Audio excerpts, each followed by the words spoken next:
paz do Senhor, amados irmãos e irmãs, mais uma vez aqui estamos para estudarmos a palavra do Senhor no dia do Senhor. Neste domingo nós estaremos estudando a nossa lição de número 9, um chamado à adoração e um alerta.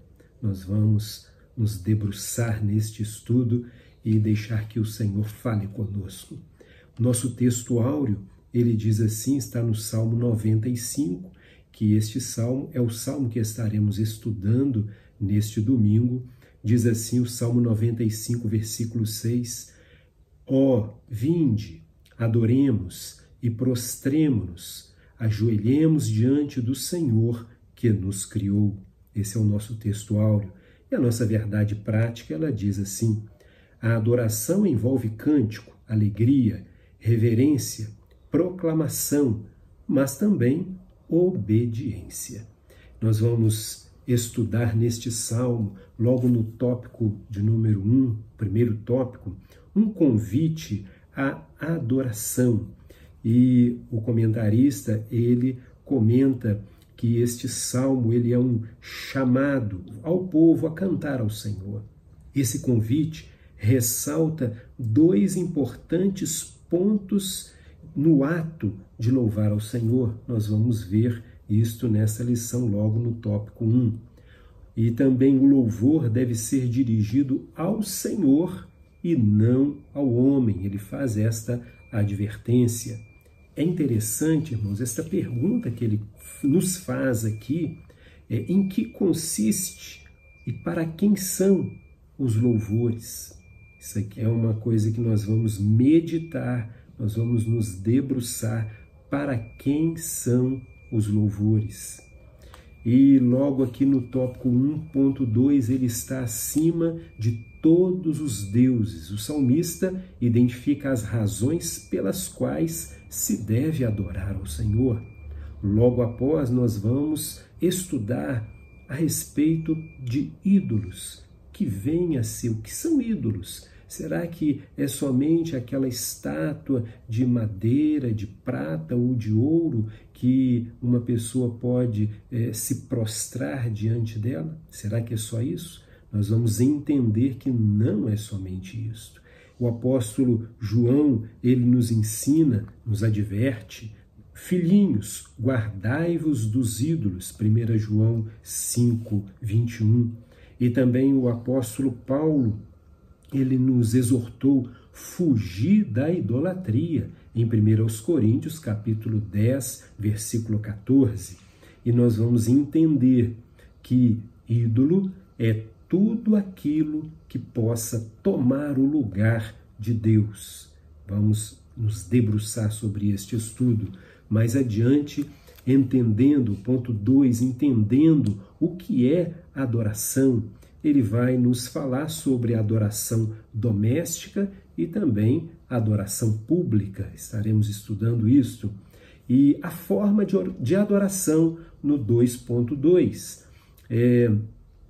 Nós vemos que tanto judeus quanto os samaritanos, eles estavam preocupados com os aspectos externos da adoração, ou seja, os rituais. Vamos ver que a adoração não é isto. Quantos afirmam que adoram ao Senhor, mas as suas condutas estão longe de representar uma atitude de adoração verdadeira? Nós precisamos adorar ao Senhor com a nossa vida, no nosso dia a dia. Adoração não é somente, é também, mas não é somente naquela hora em que você e eu, nós abrimos as nossas harpas e louvamos ao Senhor. Não é somente isto, mas é no nosso dia a dia. Nós adoramos ao Senhor com a nossa própria vida, não é? E como ele diz assim, com a nossa conduta. Vamos nos debruçar sobre isso também. No 2.3, atitudes para uma verdadeira adoração. E ele vai nos apontar aqui algumas atitudes que contribuem para uma verdadeira adoração. E no ponto 3, É preciso estar atento à palavra do Senhor, à palavra de Deus. Precisamos entender que o que vem a ser ouvir a voz de Deus, e nós precisamos ouvir a voz de Deus todos os dias, todos os dias.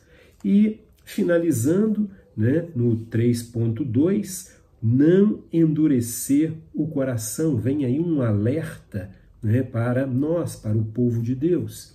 E o último tópico, nós vamos ver a relação que este Salmo 95 tem com o Salmo de número 81.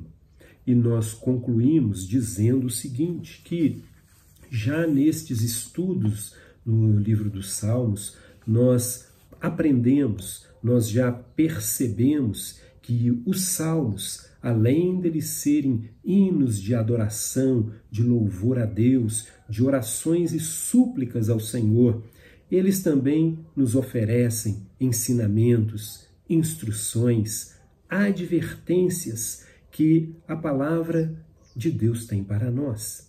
A importância da palavra que a palavra de Deus tem para nós. Os salmos, eles nos incentivam a ter uma vida de plena adoração, confiança e obediência ao Senhor, nosso Deus. Que o Senhor continue falando conosco neste maravilhoso estudo da palavra de Deus neste domingo, usando os professores. Nós vamos, neste momento, orar, pedir a Deus para que Ele instrua e ilumine os nossos professores neste tão importante estudo da palavra de Deus. Vamos orar. Amado, soberano, eterno Deus, queremos agradecer ao Senhor por mais este tema que iremos estudar hoje. Pai amado, usa cada professor, toma-nos em Tuas mãos, nos ensine a verdadeira adoração e nos inspire, ó Pai amado, a termos esta atitude de adoração em toda a nossa vida. Pai querido, muito obrigado. No nome santo de Jesus oramos e te agradecemos. Amém. Que tenhamos uma excelente aula. No nome do Senhor Jesus, Deus te abençoe. Amém. A paz do Senhor, amados. Mais um dia nos reunimos para estudarmos juntos a palavra do nosso Deus. Que seja um dia de bênção e de vitória para todos nós. Essa lição, um chamado à adoração e um alerta, começa da seguinte forma. Os Salmos 95 e 81 são convocações ao povo de Deus para a adoração. Trazer à memória os poderosos feitos do Senhor e alertas para não negligenciarmos a relevância da confiança e da obediência em todo o tempo. Veja que devemos atentar para algumas particularidades destes Salmos 95 e 81 antes de adentrarmos no conteúdo da lição. O Salmo 95, que será tratado basicamente nos 3 itens, é um salmo de instrução de como se deve adorar. Desde o surgimento da igreja, ele tem sido utilizado como uma convocação, como uma orientação para os cultos. O venite adoremus, que é a expressão latina para vinde adoremos, como este Salmo 95 é conhecido, talvez seja uma composição para a festa dos tabernáculos, onde Israel era desafiado a manter os acordos da aliança através de uma adoração genuína. É um salmo festivo, que lembra o povo de Deus que Deus está procurando ouvintes e fazedores da sua vontade, muito mais do que cantores hábeis e artistas. O primeiro item, um convite à adoração. Diz o comentarista, o Salmo 95 é um convite à adoração e um alerta em relação ao ceticismo que atinge diversos servos do Senhor na caminhada cristã. Enquanto nos convida a adorar, o Salmo 95 vai pontuando alguns critérios e modos específicos de adoração. Veja que todas as pessoas foram feitas para adorar a Deus, mas é muito difícil para o coração humano aceitar que nós não sabemos adorar a Deus de maneira adequada. Por isso, Nós desenvolvemos várias formas de adoração e reunimos as pessoas de forma a obter um nível de apelo espiritual, emocional e mental. Por causa da ignorância e da incapacidade do homem saber por si mesmo como adorar a Deus de forma adequada, o próprio Deus estabeleceu na sua palavra como, quando e por que devemos adorá-lo. Pela revelação da palavra de Deus, nós somos instruídos a oferecer o melhor de nós através da adoração, consagrando tudo ao Rei dos Reis e Senhor dos Senhores. Nós vivemos para adorar. Nós somos salvos para adorar. Adorar em espírito e em verdade. E é possível, sim, adorarmos de um modo que agrade a Deus. O exemplo foi dado e o preço já foi pago. Venite, adoremos. É o mínimo que devemos fazer. 1.1 Vinde, cantemos. Encontramos inicialmente o saltério chamando o povo de Deus para cantar ao Senhor. Salmo 95:1. Esse convite ressalta dois importantes pontos no ato de louvar ao Senhor. Primeiro, precisamos louvar ao Senhor com júbilo, ou seja, com alegria. E segundo, o louvor deve ser dirigido ao Senhor e não ao homem. A grande reflexão a ser feita atualmente consiste em saber para quem são os nossos louvores. Salmo 95:1 Vinde, cantemos ao Senhor, jubilemos à rocha da nossa salvação. Está em voga neste item o cântico como adoração. O salmista está convidando o povo para cantar ao Senhor. E eu fico imaginando os ensaios no templo de Salomão, no tabernáculo de Davi. Eu fico imaginando esse louvor retumbando entre aquelas paredes majestosas.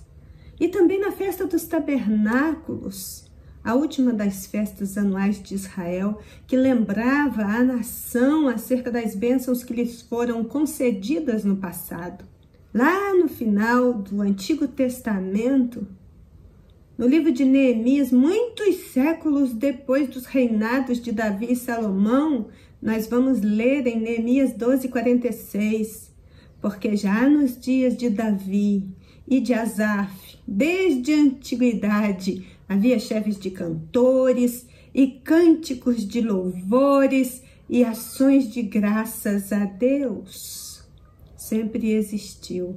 E talvez realmente precisemos repensar a nossa forma de adoração hoje, à luz daquilo que sempre existiu na palavra de Deus. O cântico individual e congregacional deve ser dirigido antes de tudo ao Senhor, executado com alegria e plena consciência da sua presença. Nos cânticos, relembramos que Deus nos criou e redimiu e que agora somos o seu povo e que Ele é o nosso pastor. Então, andamos no seu amor, fidelidade e verdade, porque isso durará para sempre. Agora, independentemente de sua beleza literária, da voz de quem canta, todo arranjo e todo preparo em torno da canção, Deus receberá apenas aquele louvor que tocar o seu coração e nenhum outro. Ele próprio inspira, ele próprio faz vibrar a alma musical do artista para que canções do céu sejam entoadas na terra. Não é sem propósito que o apóstolo Paulo escreveu em 1 Coríntios 14, verso 15. Que farei, pois? Orarei com o Espírito, mas também orarei com entendimento.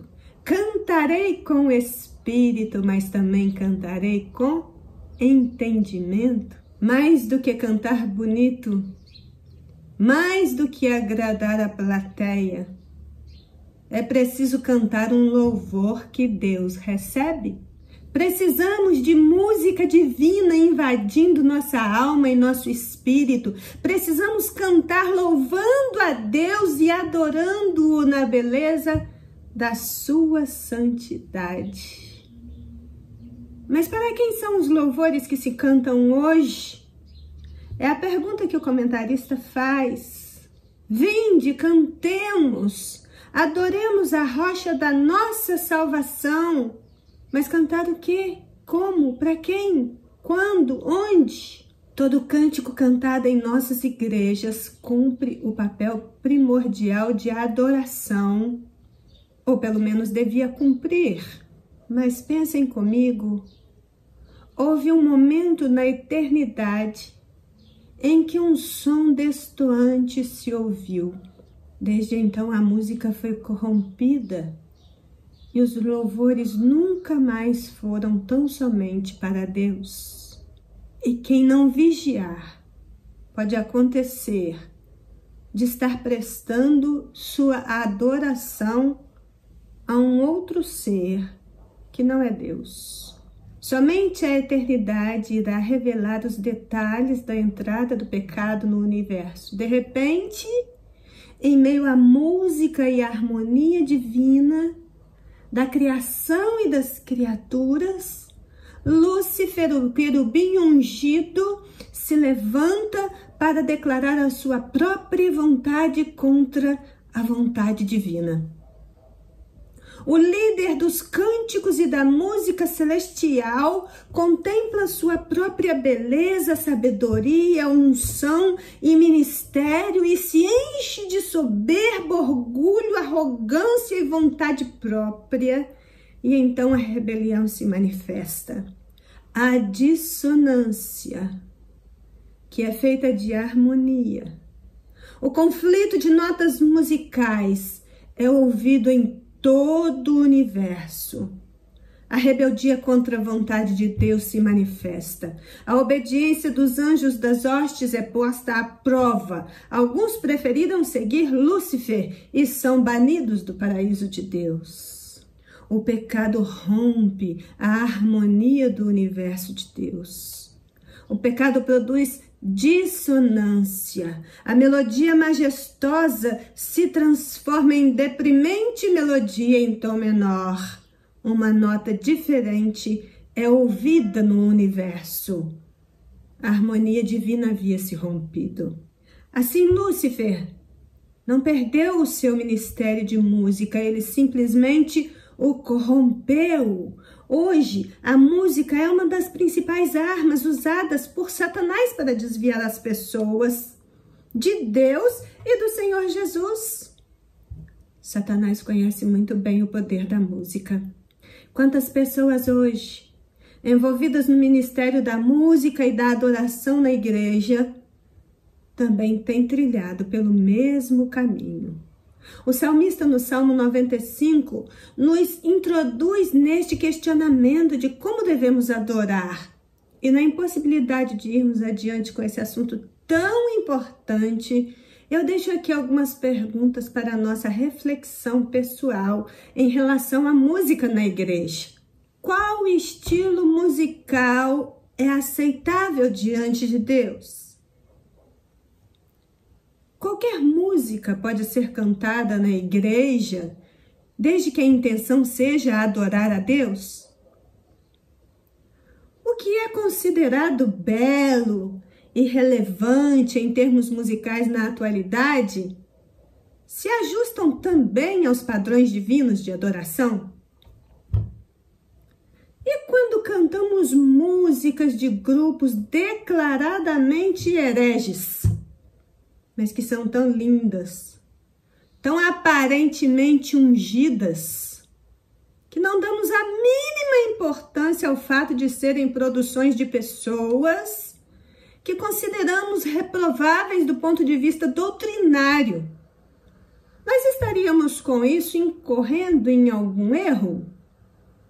Entenda que isso é uma pergunta e não uma afirmativa, mas é uma pergunta que nós estamos deixando de fazer. Toda música sacra é adoração?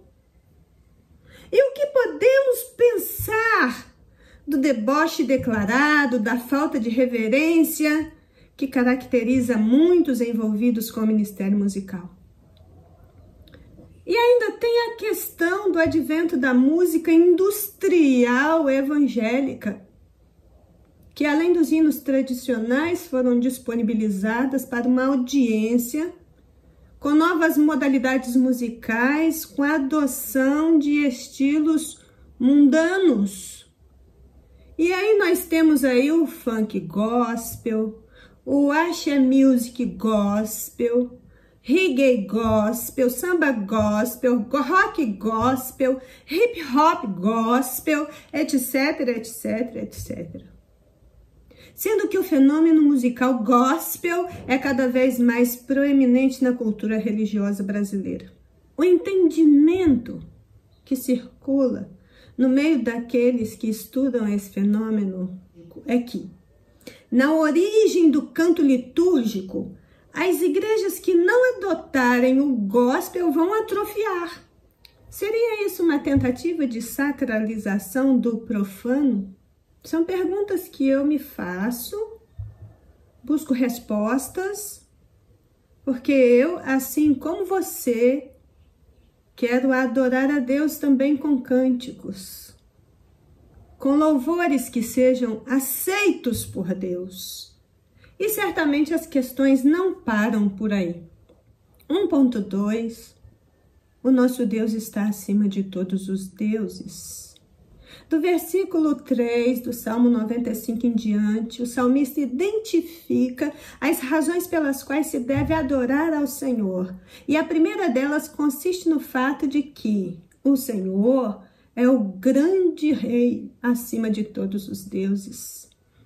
O apóstolo João, por outro lado, nos ensina: filhinhos, guardai-vos dos ídolos. 1 João 5, 21. Para adorar a Deus como grande rei, é preciso dispensar os ídolos. Paulo exortou: fugir da idolatria. 1 Coríntios 10, 14. Engana-se quem pensa que a idolatria está relacionada apenas a imagens. É preciso nos afastarmos de tudo aquilo que possa tomar o lugar de Deus na nossa vida. Deus é o grande rei e ele deve ser adorado pelo que é. Entendemos, até certa medida, o que significa a idolatria e as suas consequências para a vida. Mas será que entendemos mesmo? Bob Kauflin, escrevendo sobre louvor e adoração, assevera que o maior desafio de um adorador é a convivência com seu próprio coração. Cada um trava dentro de si uma grandiosa batalha acerca do que mais ama, se é a Deus ou se é alguma outra coisa.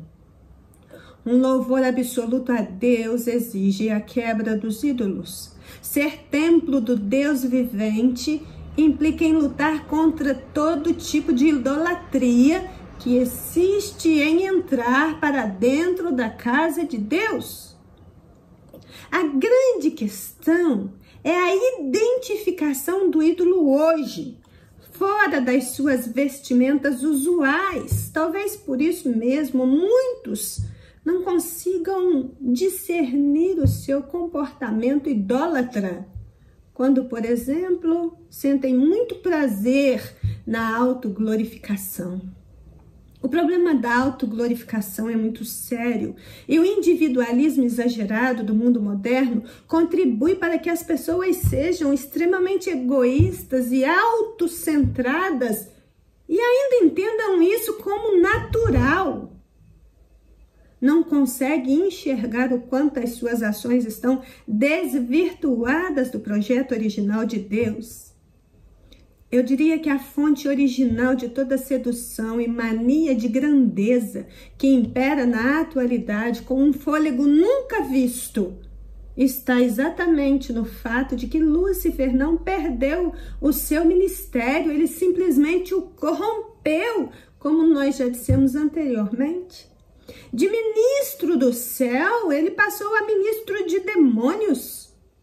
E as várias expressões de adoração podem sim ser armas utilizadas por Satanás para desviar as pessoas de Deus e da adoração genuína ao Senhor.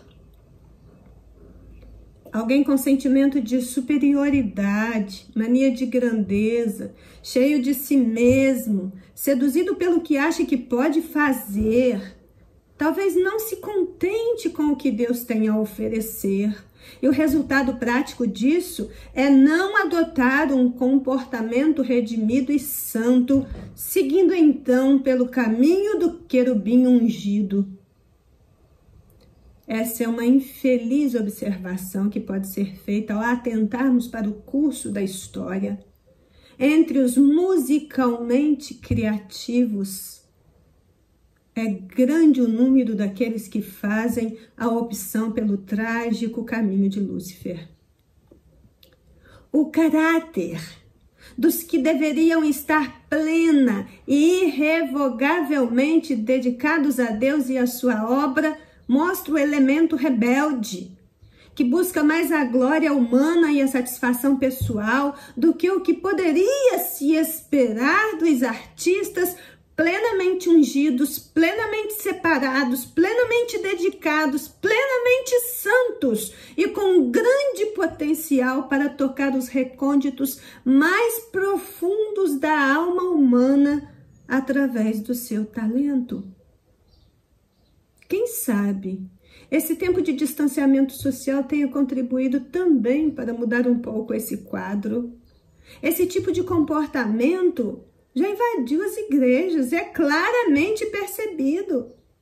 Agora, a adoração ao Deus das Escrituras não comporta isso. Aquilo que amamos ou servimos no lugar de Deus nos coloca no terreno da idolatria. E em vez de produzir regozijo, que achamos que estamos produzindo, pode estar trazendo desgosto ao coração de Deus, como nos lembra o Salmo 95, o verso 10. Depois que trata da questão da idolatria, o comentarista nos chama a pensar que é preciso afastar tudo aquilo que possa tomar o lugar de Deus. O desejo de Deus para nós é que o coloquemos em primeiro lugar em nossas vidas e que o nosso coração esteja sempre centrado nele. Qualquer outra prioridade e foco que possamos ter como centro dos nossos corações é idolatria.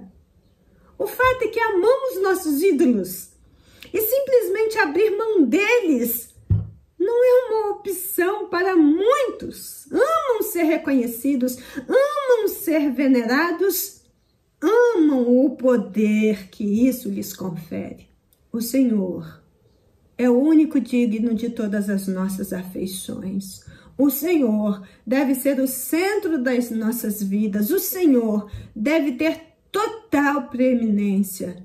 E para isso precisamos pedir o auxílio do Espírito Santo para nos mostrar quais são os ídolos do nosso coração, o que toma a nossa maior atenção. Precisamos então pedir que Ele remova das nossas vidas esses desejos deturpados, desejos que nos afastam do nosso Criador. 1.3. Nas suas mãos estão as profundezas da terra. Outra razão para adorar ao Senhor consiste no fato de que em suas mãos estão as profundezas da terra. Ele é o dono de toda a terra. Tudo está sob sua mão, Salmo 24:1. Por esta razão, é preciso cantar com alegria em adoração a esse Deus. Veja, Salmo 95, 4 e 5.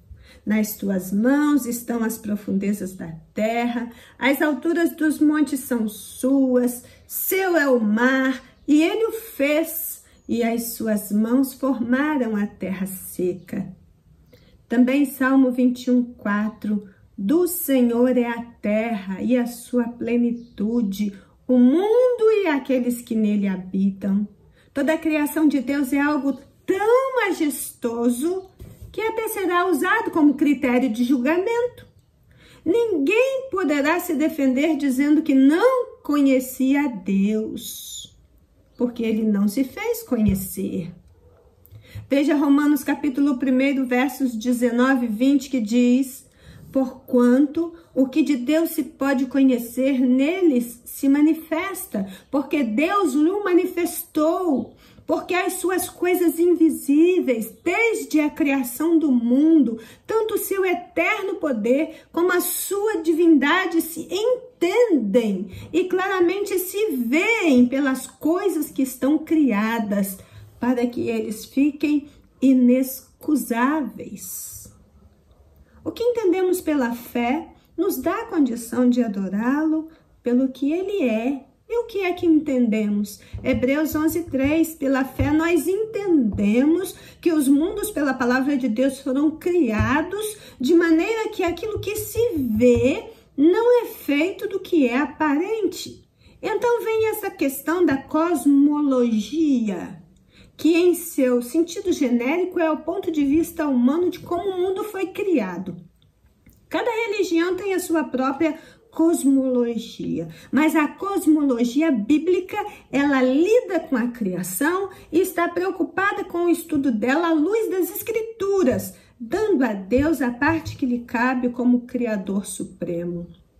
Os personagens bíblicos descreveram a grandeza e a força de Deus e promoveram a ideia de que não há Deus como nosso Deus, o Deus Todo-Poderoso que criou todas as coisas e a tudo sustenta com a força do seu poder.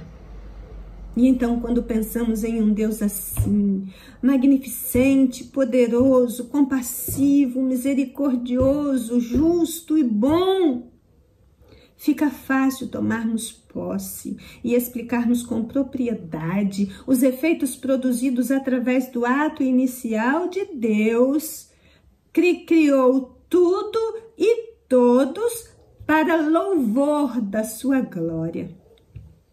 O motor por trás do funcionamento do universo é o mesmo que impulsiona as nossas vidas. Impulsiona para o bem, para a verdade, para a prosperidade, para uma vida santa, para a comunhão, para a produção de frutos dignos, para sermos os seres humanos que fomos criados para ser, que interpretam os desígnios eternos de Deus e assumem uma caminhada de fé ao lado e no poder do único que pode nos mover em direção a si mesmo. Veja o Salmo 135:5, porque eu conheço que o Senhor é grande e que o nosso Senhor está acima de todos os deuses. Olha o tamanho e a importância e a necessidade disso que esse item primeiro procurou nos ensinar. Pense nisso, ore ao Senhor, peça ajuda do alto, para que na sua adoração você esteja realmente cantando, louvando, adorando única e exclusivamente ao Senhor. E então no item 2, nós vamos entender um pouco mais do que vem a ser adoração. O salmista faz um segundo convite. Ó, vinde, adoremos e prostremo-nos e ajoelhemos diante do Senhor que nos criou. Há um convite para 3 atos: adorar, ajoelhar e prostrar. A palavra adorar significa honrar, reverenciar, prestar homenagem, render devoção, principalmente a Deus. Adorável é algo ou alguém a quem uma pessoa invoca, a quem uma pessoa ora. Adorar é o verbo que expressa essa ação. A adoração é o ato de adorar, de prestar culto a, de ter muito amor a. A adoração é fruto de um amor profundo e respeitoso. 2.1, entendendo o que significa adoração, O conceito de adoração às vezes é confundido com a ideia de apresentar alguns cânticos ou participar de algum culto. No entanto, adorar vai além de simplesmente um louvor ou participação em culto. É a rendição da nossa vontade à vontade de Deus. O ato de adoração sempre faz parte da vida do povo de Deus e pode ocorrer de diversas formas. O comentarista vai destacar duas: a adoração doméstica e a adoração pública. Veja que a música é algo ligado diretamente ao cotidiano das nossas vidas e igrejas.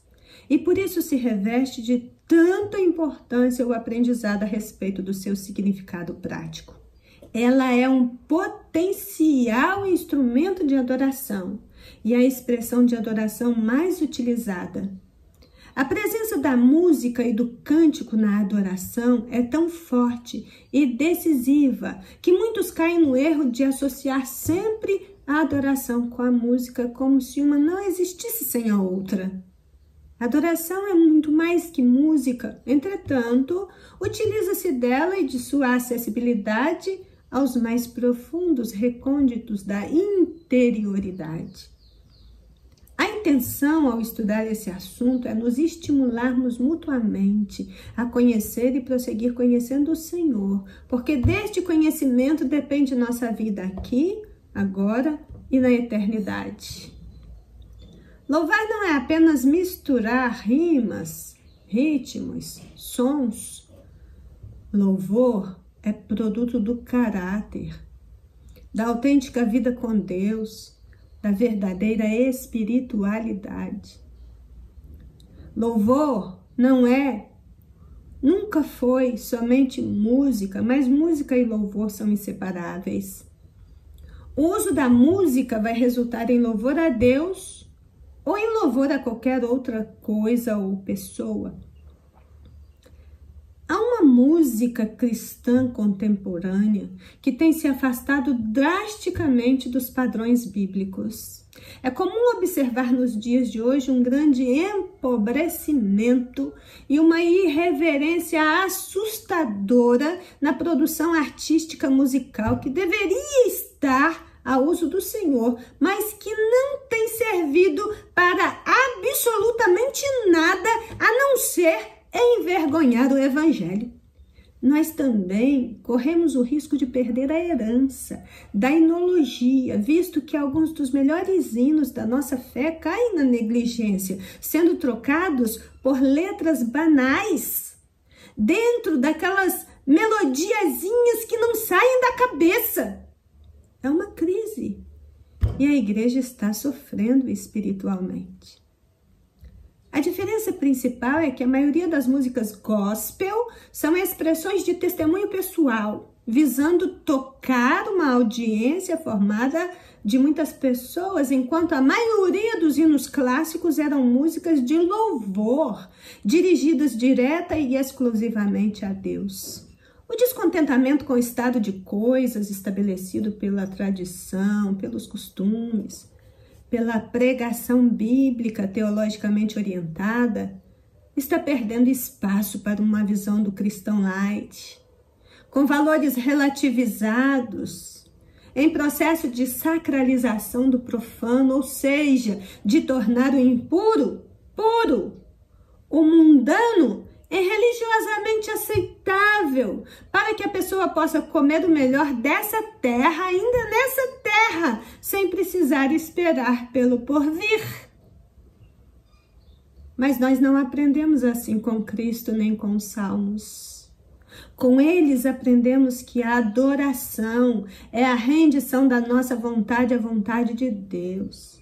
E render a nossa vontade à vontade de Deus pode implicar em esvaziar-nos de nós mesmos para que Deus possa ser glorificado nas nossas vidas. Ele fala da adoração doméstica e a família sempre foi o ponto de partida e o foco irradiador da adoração. No antigo Israel, todo conhecimento de Deus era primariamente concebido na educação para a fé que o núcleo familiar oferecia aos seus membros. Em Deuteronômio 6, 6 e 7 nós lemos: e estas palavras que hoje te ordeno estarão no teu coração, e as ensinarás aos teus filhos, e dela falarás assentado na tua casa, andando pelo caminho, deitando-te, levantando-te. Um lar cristão, investido da autoridade divina, onde cada um reconhece o seu papel e o desempenha na direção do Senhor, encontrará meios de desbaratar as fortalezas do inimigo, vencendo em nome de Jesus cada um dos obstáculos que se apresentarem. É louvando a Deus na intimidade do lar que vamos tomando conhecimento de que as armas da nossa milícia não são carnais, mas sim poderosas em Deus para a destruição das fortalezas, segundo aos Coríntios 10:4. Quanto à adoração pública, nós podemos dizer que esta encontra-se tremendamente comprometida em nosso tempo. Igrejas são constituídas de famílias, e se a família não vai bem, a igreja não tem como ir bem. Igrejas são pessoas. E os rumos que a adoração pública vem tomando na atualidade são, no mínimo, comprometedores. Outra pergunta que eu faço, eu me pergunto se o movimento worship, que traz um estilo musical aliado a um formato de culto contemporâneo, tem revelado para essa geração o que é verdadeira adoração. Ou se está introduzindo uma nova modalidade de adoração que transcende os moldes bíblicos para atender interesses de público, principalmente os mais jovens. Quem está apto para responder a isso? Veja que no 2.2 ele nos fala de formas de adoração. Ao conversar com a mulher samaritana, Jesus estabelece a forma como se deve adorar. Quando ela lhe apresenta a questão quanto ao qual lugar onde se deveria adorar, Jesus esclarece que a adoração deve ser em espírito e em verdade. Quantos afirmam que adoram ao Senhor, mas as suas condutas estão longe de representar uma atitude de adoração verdadeira? Adoração que apenas cumpre aspectos rituais, mas não espelha os atributos de Deus, é uma falsa adoração. A verdadeira adoração constitui-se, entre outras coisas, de comportamento adequado, de experiência, de conhecimento, de competência e de legitimidade. As coisas do Senhor precisam se revestir da mais alta importância, ao ponto de ninguém exercer ou querer exercer nada que não seja da sua competência. Veja que ministério não é algo transferível. Ministério não é hereditário e ministério não é compartilhável entre marido e mulher ou pais e filhos. A adoração, como serviço e como ministério, requer que cada um trabalhe para o Senhor exatamente naquilo que foi chamado e capacitado. As famílias se ajudam, filhos apoiam os pais, esposas contribuem em tudo para o desenvolvimento do trabalho dos seus esposos e vice-versa. Irmãos se apoiam mutuamente, etc. Mas a competência e a legitimidade do serviço divino são pessoais, assim como a adoração que emana dele. O Senhor se agrada da união, do desprendimento de cada um em favor do outro, mas a cobrança será bem específica, cada um dentro daquilo que foi chamado para fazer e como se conduziu diante do Senhor no desempenho das suas atividades, dará conta de si. Conner escreveu que adorar em espírito é permitir que o Espírito Santo venha sobre o espírito redimido do crente, provocando amor, adoração, devoção, honra e respeito para levá-lo a Deus. Quando o Espírito Santo atua sobre o espírito do redimido, a adoração em espírito sobe até Deus, que é espírito.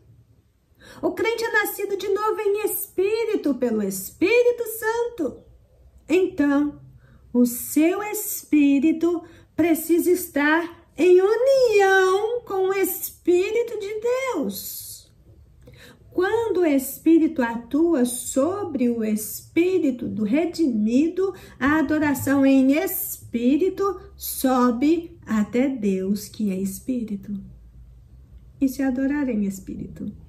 Adorar em verdade é adorar de acordo com a palavra de Deus. A palavra de Deus é a palavra da verdade. Jesus disse: santifica-os na verdade, a tua palavra é a verdade. João 17:17. É na palavra de Deus também que lemos sobre as variadas expressões de adoração e os diferentes meios de exercer o ministério de adoração diante do Senhor. Embora o sentido mais amplo da palavra adoração seja prestar culto, ela também significa curvar-se, inclinar-se, abaixar-se, prostrar-se. Veja que os levitas no tabernáculo não deviam apenas cantar, louvar, tocar instrumentos, bater palmas e erguer as mãos ao Senhor. Eles também deviam se prostrar em adoração, curvar-se diante do Senhor, prostrar-se em profunda devoção. Essa é a expressão mais elevada de adoração em espírito e em verdade diante de Deus. Todos os crentes deveriam ter esse momento de prostração profunda do espírito diante de Deus no lugar santíssimo. Deus deixou instruções em sua palavra de como devemos adorá-lo. Ele demonstrou de muitas formas que somente aceita as várias expressões de louvor e adoração daqueles que realmente o amam e praticam a sua palavra. A prática da verdadeira adoração é central na vida dos servos de Deus. Antes de tudo, nós precisamos aprender a sermos adoradores à maneira de Deus, para depois sermos qualquer outra coisa que Deus quiser que sejamos. 2.3 Atitudes para uma verdadeira adoração. Algumas atitudes contribuem para uma verdadeira adoração. A. Ter uma vida de oração. É por intermédio da oração que cultivamos o nosso relacionamento com Deus. B. Meditar na palavra de Deus. E C. Santificar-se. Então, o comentarista conduz nossa reflexão para as atitudes de adoração biblicamente orientadas. Oração, palavra e santificação. Esses são 3 assuntos muito extensos para um único item, ainda que só pincelemos muito rapidamente sobre cada um. Quando o cristão se entrega em comunhão com o Senhor Jesus através da oração, além de ganhar mais sentido em sua vida, ele passa a ter mais facilidade de perceber a vontade de Deus. Isto é, não existe condição de orientação espiritual com segurança, a não ser que a vida de oração esteja realmente em dia. Nossa alma carece de oração. Orar é muito mais do que apresentar a Deus uma lista interminável de petições. Adoradores genuínos amam a oração, porque dela tiram tudo que são e que oferecem ao Senhor. Adoradores genuínos amam a oração e têm consciência plena de que Deus ouve a oração verdadeira. O contato diário com Deus nos mostra quem realmente somos. Há um poder característico que emana do lugar secreto da oração. Mateus 6,6. É na oração que tocamos o céu. E é na oração que somos trazidos de volta à terra quando estamos correndo perigo de nos tornarmos orgulhosos com o nosso sucesso, cheios de vaidades e de valor próprio. Se permitirmos que o Espírito Santo instrua nossas mentes e corações, então oraremos. e o Senhor nos ouvirá. E o nosso eu estará sob domínio de Deus e não nosso. Ler, discernir, refletir, meditar, contemplar como parte de uma rotina espiritual é o outro ponto desse item. E a gente pode dizer que tudo isso está muito em baixa na vida de muita gente que se diz cristão hoje. Em uma época na qual o valor da disciplina espiritual não é promovido entre os cristãos, pode ser encorajador e útil pensar sobre o que a Bíblia e também o exemplo de Jesus tem a nos dizer acerca da adoração que Deus recebe. O salmista afirma: grandes são as obras do Senhor, procuradas por todos os que nela tomam prazer. Salmo 111, verso 2. Mas para entender a grandiosidade de tudo que nos cerca, é preciso antes ter coração para entender, olhos para ver, ouvidos para ouvir. É preciso tirar diariamente um período de leitura e meditação na palavra de Deus. Não podemos abrir mão disso. Precisamos conversar com Deus através da sua palavra. Não existe crescimento espiritual sem intimidade com Deus. Paulo foi um dos maiores eruditos e intérpretes da lei em sua época. Depois que foi batizado, ele ficou 3 anos em meditação e reflexão no deserto da Arábia, para só então, a partir daí, iniciar o seu ministério. A Bíblia é nossa firme referência para a verdadeira atitude na adoração. E não deixa de fora também a santificação, outro ponto desse item, como atitude indispensável de todo verdadeiro adorador. A adoração nunca deve ser refém de nada e nem de ninguém. Importa-nos adorar a Deus em todo tempo, em santificação e em honra, glorificando ao Rei dos Reis e Senhor dos Senhores. David Wilkerson escreveu que a nossa carne ama ser aplaudida e elogiada, mas Deus não usa a carne. E quando ele fala de carne, está se referindo à nossa natureza pecaminosa, pois ela não pode ser remodelada ou santificada. Deus não nos melhora. Deus nos faz novas criaturas. E quando nascemos de novo e que Deus nos faz novas criaturas pelo seu Espírito, a carne ela precisa ser deixada totalmente de fora. Mas ainda assim ela é vista em ação em nós. Quando nós realizamos coisas para Deus, mas ficamos esperando o reconhecimento dos outros. A carne quer aparecer. Hipócritas gostam de orar e de serem vistos pelos outros. Ou pelo menos querem que você ache que eles oram e que eles têm vida com Deus. Eles oram na igreja, eles vão em reuniões de oração. Mas será que tem o hábito, a disciplina da oração? Será que se trancam em oração a sós com o Pai? Penso que se fizessem isso, não teriam tanta necessidade de se mostrar. Veja que a vida santificada é uma exigência. Sem santificação ninguém verá o Senhor. Sem santificação não há adoração. E por fim, o item 3... é preciso estar atento à palavra de Deus.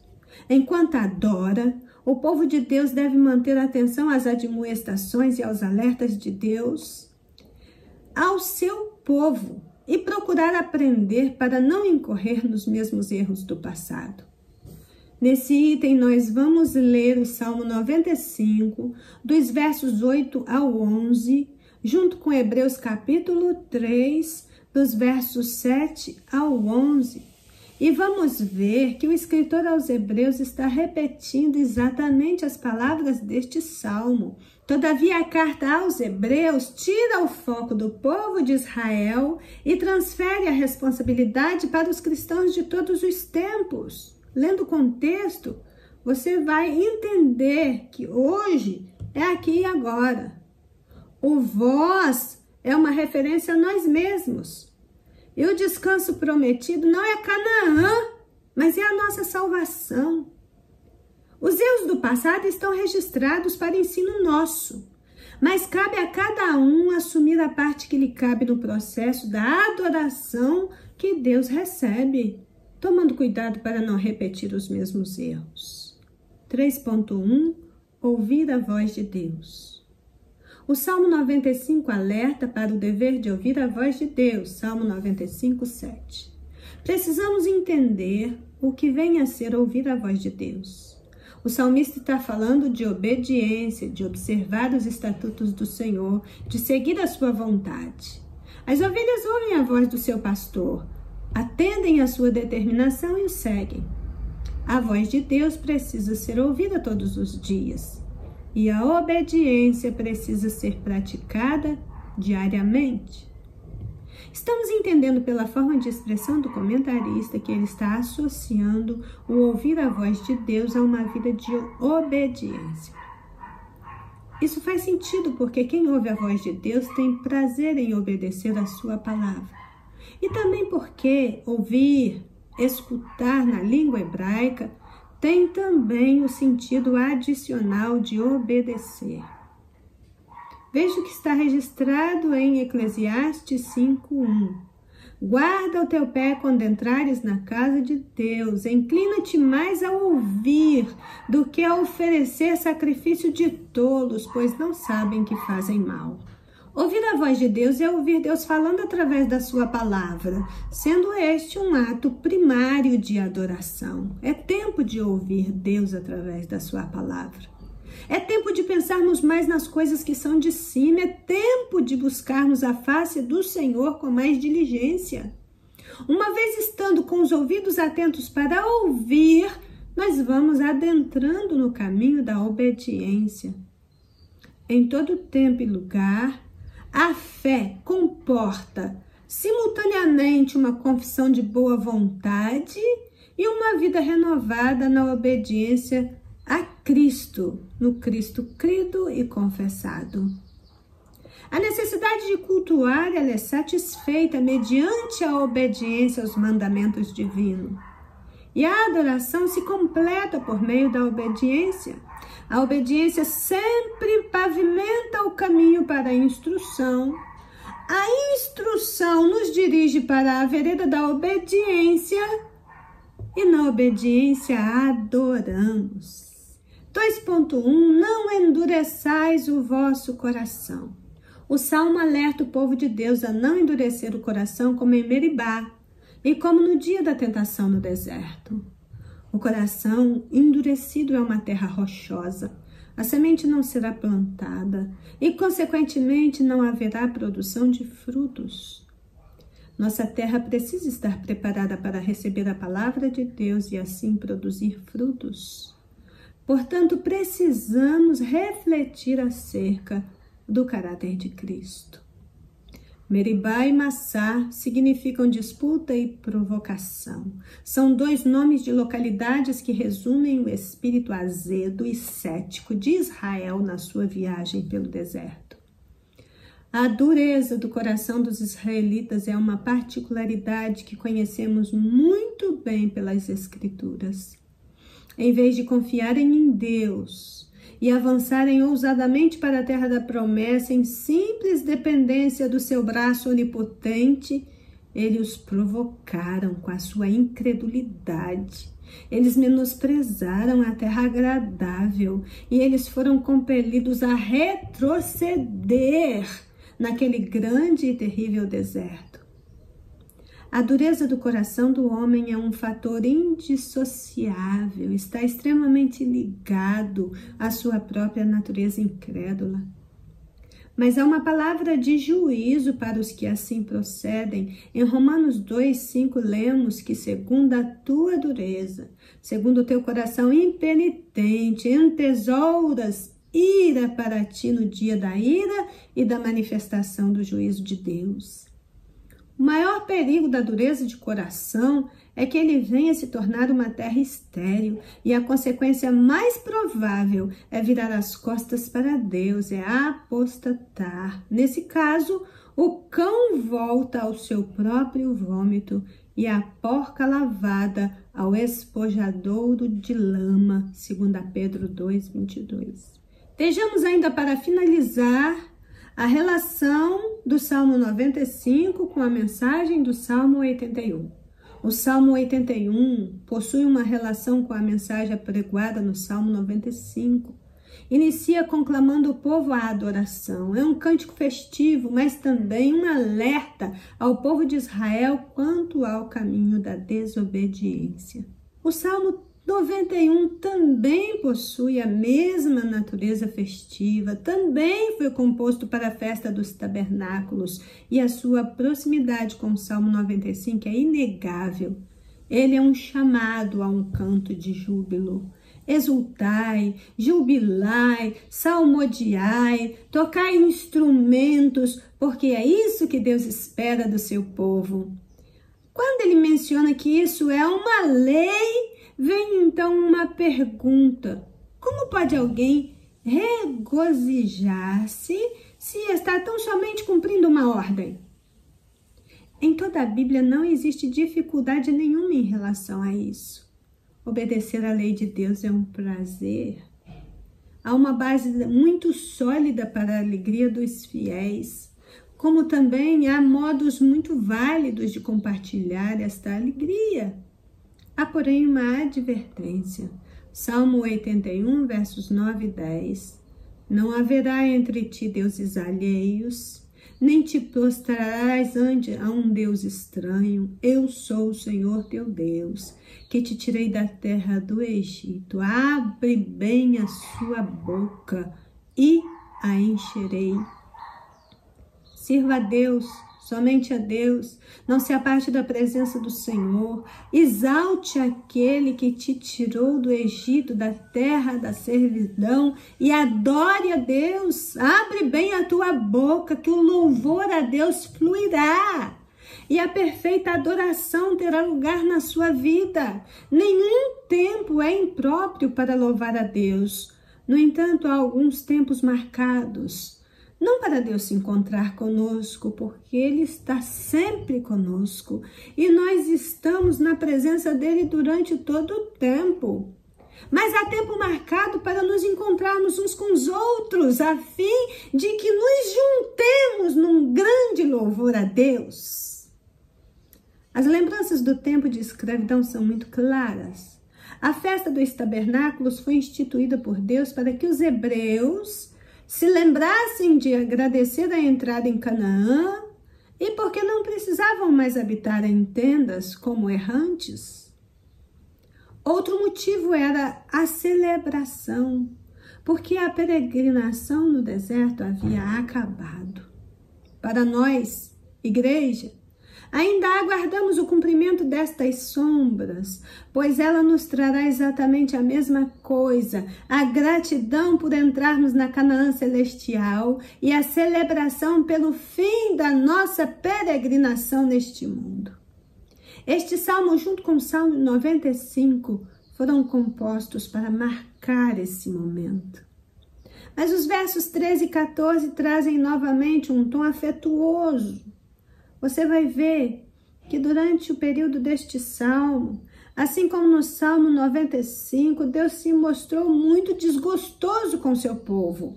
Mas o 13 e o 14 traz novamente um tom afetuoso, como é característico de um Deus longânimo e misericordioso. As opções ainda estão abertas. Ainda há tempo para arrependimento. Ainda há tempo para voltar para o Senhor e prestar a Ele a adoração que Ele merece. O Salmo termina com uma forte lembrança da graça e dos recursos de Deus. Aquele que Israel negligenciou, se recusou a colocar nele sua confiança para servi-lo de todo o coração. É o que tem o melhor para dar. É o único que pode sustentar o seu povo com o trigo mais fino e o fartar com o mel saído da rocha.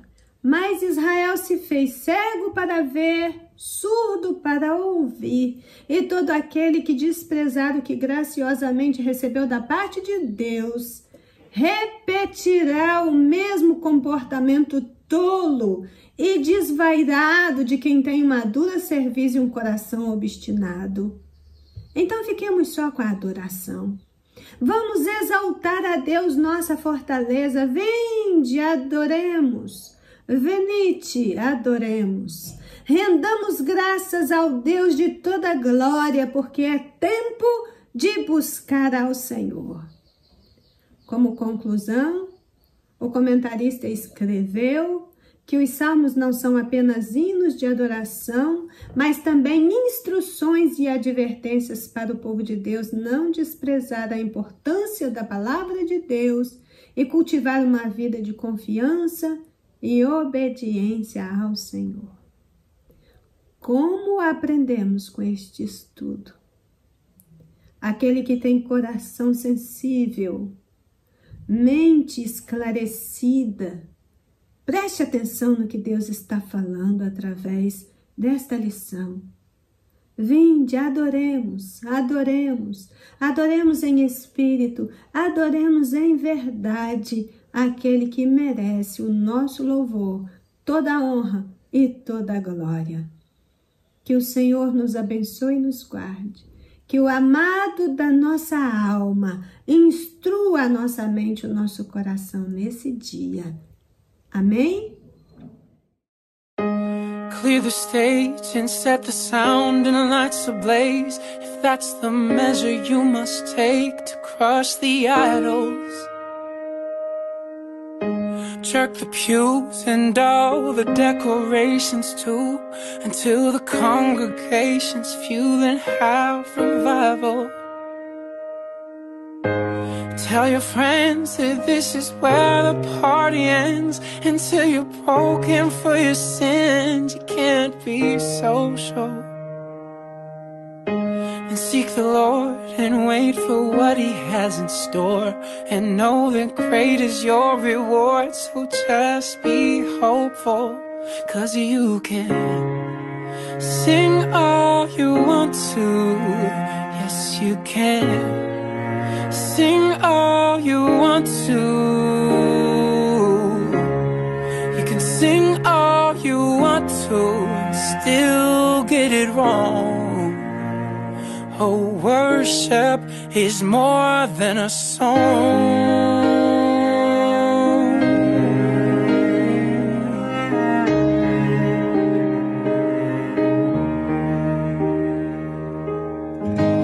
Take a break from all the plans that you have made, and sit at home alone and wait for God to whisper.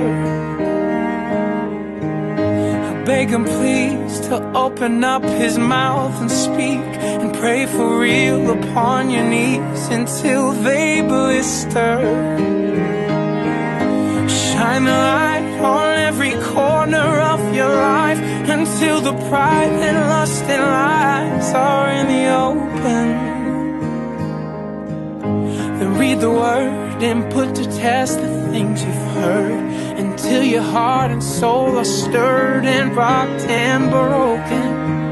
'Cause you can sing all you want to. Yes, you can sing all you want to. You can sing all you want to and still get it wrong.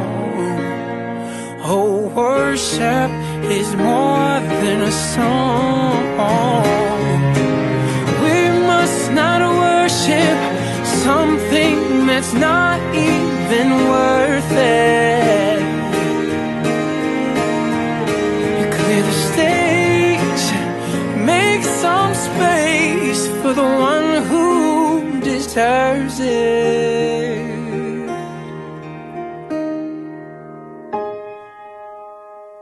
Anything that I put before my God is an idol, and anything I want with all my heart is an idol,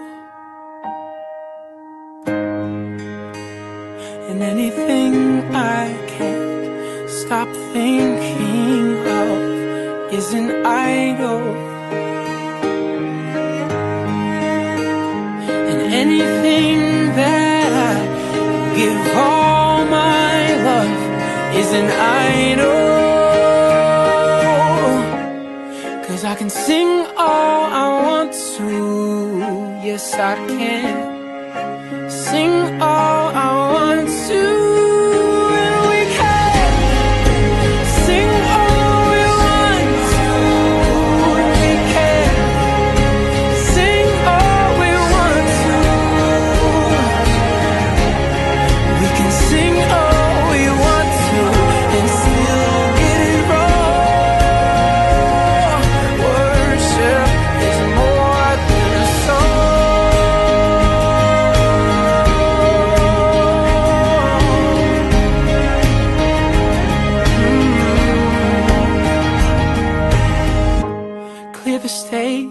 Set the sound and lights ablaze. If that's the measure you must take to crush the idols.